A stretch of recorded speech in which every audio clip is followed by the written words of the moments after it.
Yeah, so what we do is, see, we have 4,000 people in labs in India. Yeah. And only 80 attend today. But I want that, so what we do is we put the recording into our corporate portal so everybody can go and listen to it. So it has a bigger reach. Sorry, you were talking about Shashi being a legend. Yeah, he did history at St. Stephen's, and his tutorials were being passed down from batches to batches. You know, even people in my batch and junior to me were also using Shashi Tharoor's notes. You know, and it was amazing. Of course, he was a brilliant guy, right? Brilliant guy, and he was an outstanding debater and brilliant. Even now, he's probably one of the best orators we have in this country, right?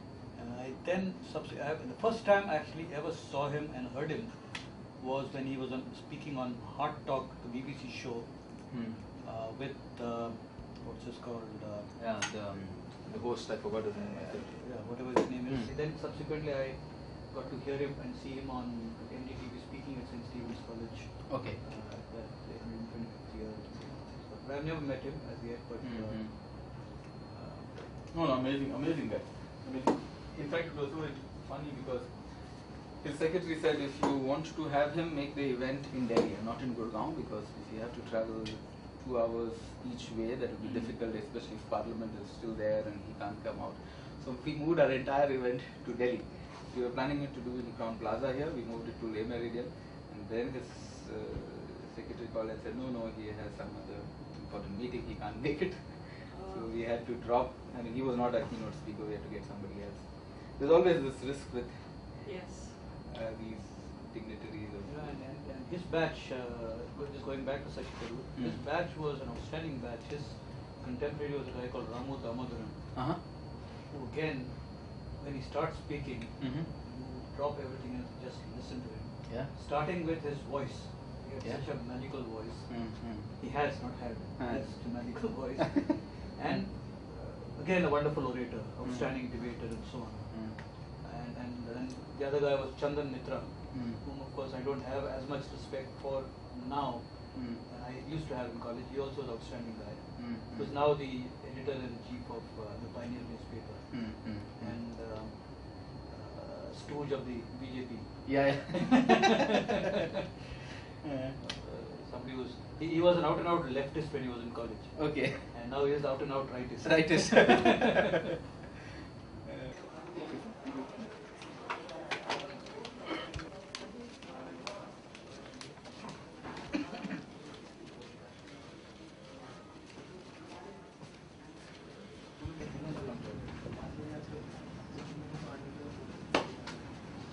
Poonam, you can take a seat here. So you can take a seat. Ladies and gentlemen, it's a great pleasure that we have with us here George Abraham as part of our leadership talk series. I'll give you a couple of minutes to introduce him, but actually it will take a longer time, but I'll just make it short. George is currently the founding chairman of World Blind Cricket Council and the Association for Cricket for the Blind in India. He is the founder of SCORE Foundation based out of Delhi. He also runs iWay, a one-stop point for all the information related to the visually impaired.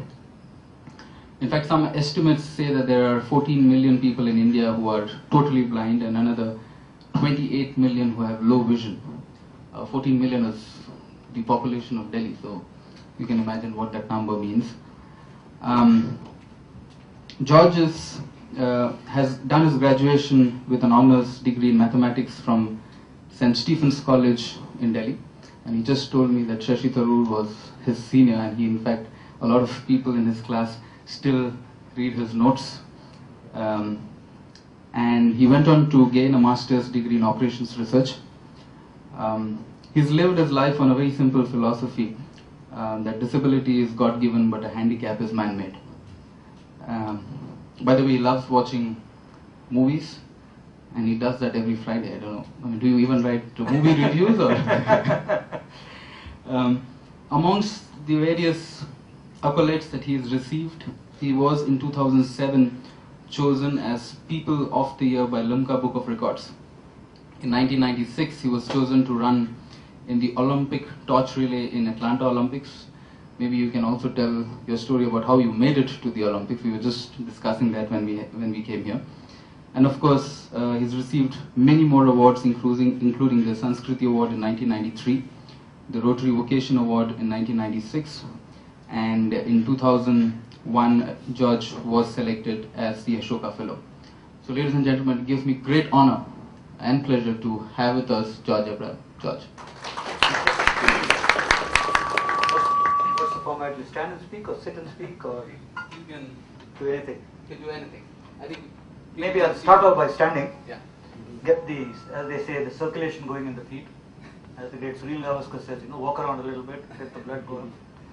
So, going by the introduction, I just was beginning to think that I don't have to speak, because he's telling everything that I want to speak about. But he's left something for me to speak about.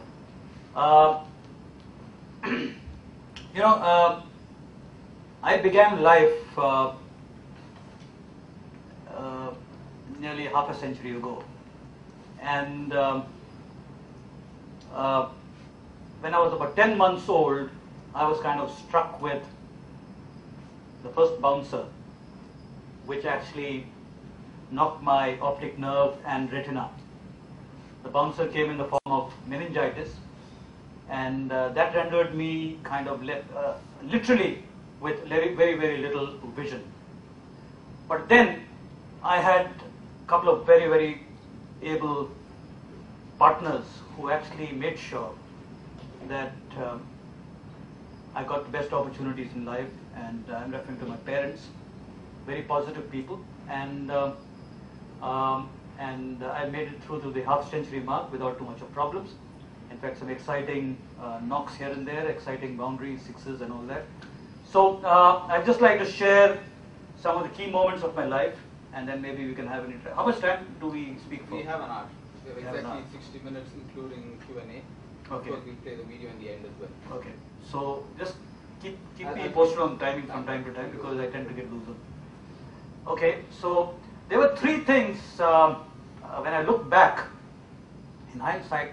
I think there are three things which I was very, very passionate about. Number one was cricket. I was introduced to cricket by my mother, who used to read out cricketing reports from the newspaper. And I grew up at a time when Indian bowling was essentially spin. Bishan Singh Bedi, Prasanna, Venkatraghun, and Chandrasekhar. And when we played countries like the West Indies and Australia, our batsmen would actually be bullied by bowlers like Dennis Lilly, Michael Holding, Andy Roberts, with their bouncers and fast tracks. And at that point of time, as a young Indian, my desire and dream was to be a fast bowler for India.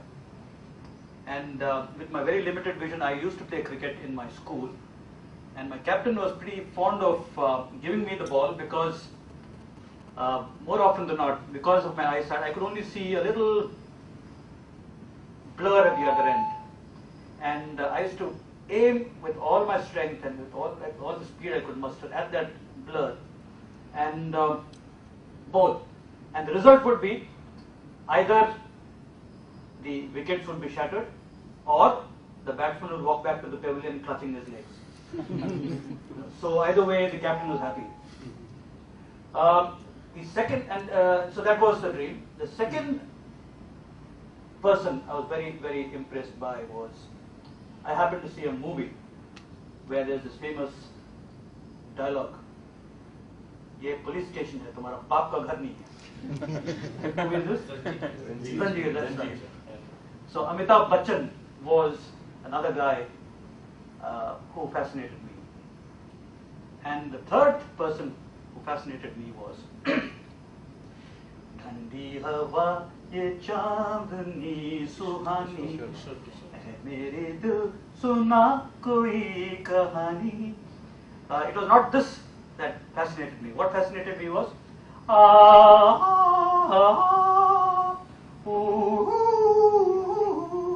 and as a little boy, I thought this was outstanding, great stuff. So music was the third area which I was interested in, and I actually, as a little boy, said one day I must kind of be somebody like a Kishore Kumar. Unfortunately, at that time, my progress was kind of limited to the bathroom. And because every time I opened my mouth to sing, somebody would say, "Hey, shut up!" In college, I would try to sing, people would say, "Shut up." So, the music career was kind of nipped in the bud. As I grew up, the cricketing career also was nipped in the bud because I suddenly realized with my kind of eyesight, cricket was perhaps not the best thing to follow. Instead of me sending batsmen to the pavilion or the hospital, I would go to the hospital because of my bad eyesight. And the third thing was the acting. I didn't know the A of acting, so acting was also out. But I think when I look back, these three streams of life, which is the stage, music, and cricket, stayed in my blood. And I think later on in life, as I look back, all these three passions did raise their heads. I started my career in advertising after St. Stephen's College. I joined a company called ASP, Advertising and Sales Promotion Company, which was at that point of time the fourth largest advertising company in India. Today I don't know whether the agency exists. It was a downward slide, not after I joined them, because I left them before they started sliding. So it was a company owned by the Birlas, and it had a lot of public sector undertaking clients. Plus, of course, their price client was Amul. So I joined them as an account executive, and 3 years down the line, I moved from to Ogilvy, Benson and Mather, which also doesn't exist in that form, because today it's Ogilvy and Mather. So I worked with them for another 3 years, and then I came to Delhi. And the first major event happened in my life where life changed. I happened to visit a school for the blind in Delhi, and that was the first time in my life I was actually visiting a school for the blind. And what I saw over there actually angered me. I was angry. I left that school boiling, because what I saw there in terms of the quality, in terms of the facilities, were pathetic. And I suddenly realized that I was extremely lucky to have been born into a family which actually protected me from the realities of the world, which is, my life is also real, of course, but the realities of the world which the average Indian visually impaired person actually faces, the opportunities, the kind of education, no accountability. Meaning, we talked to the teachers and I said, what do these guys, they try to go on to do? And I was told that, well, some of them go to become teachers. After all, they're blind. Some of them, if they succeed, it's good. If they don't succeed, then they're anyway blind, so it's okay. So that actually angered me. And there were people in that crowd who had better vision than me. That's made me even more angry. And I took a conscious decision that day that I need to do something with people like me. That's where this journey began. I discussed this with my wife, and she said, we are young. I was probably about 30 years old at that time. You guys are all younger, of course. But I took the decision. I said, there's no point in taking up social entrepreneurship or social work when you're 65 or 70, when you have one leg in the grave and one leg kind of hanging around. You've got to do it when you can actually make a genuine contribution. You have the energy and you have the drive and the passion to push things, because I realized in the next 20 years that it calls for a lot of willpower and a lot of pushing for things to happen. Otherwise, especially when you are in the non-governmental sector and you're starting off. Of course, I took this very, very noble, I take back the word noble, very brave, because I hate the word noble, because what we're doing is not noble. There's nothing noble about it. A group of people have been marginalized for years because of social insensitivities and social ignorance. And helping them to come back into the mainstream, there's no nobility about it. It should have happened as a normal course of thing. So when people say that you're doing a noble job, I don't really agree with that. But it was, from my personal point of view, it was a brave decision, because I was quitting my job, quitting a very secure position to a very into a world which was full of uncertainties at that point of time. But I think what drove me was the anger. It started off with the anger which I felt when I visited that school for the blind. Second, I think it also the belief that I have in myself, because 10 years of working in the advertising industry had taught me a lot about myself and what I could do, and I was confident. And then, of course, most importantly, I knew that my wife was behind me, and I think that makes a big difference. If your wife doesn't agree with you, then you're in trouble. So I decided, but of course at that point of time I didn't know what I was going to do. Being an advertising person, obviously the first thing I thought of was something to do with awareness.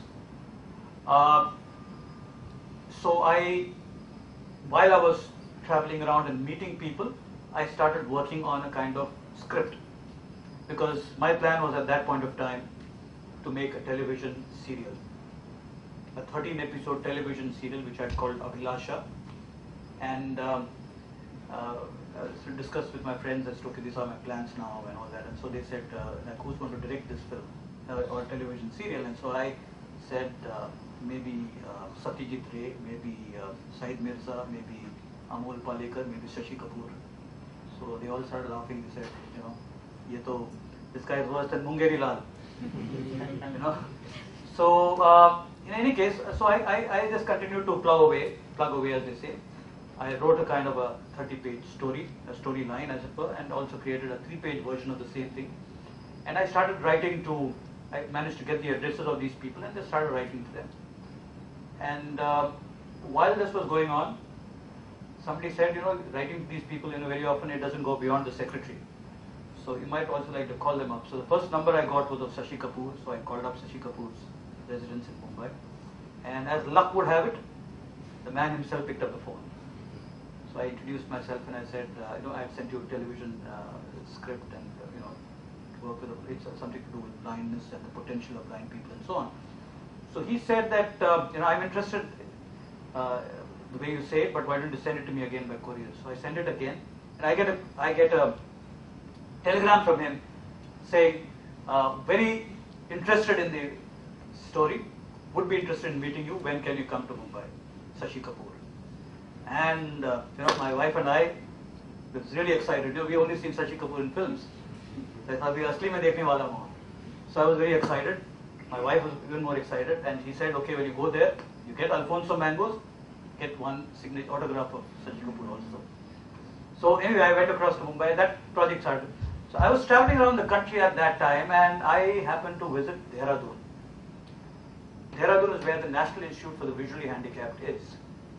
And I was staying in their guest house, and on the second day, at about 5:30 in the morning, I hear something very strange. And this actually determined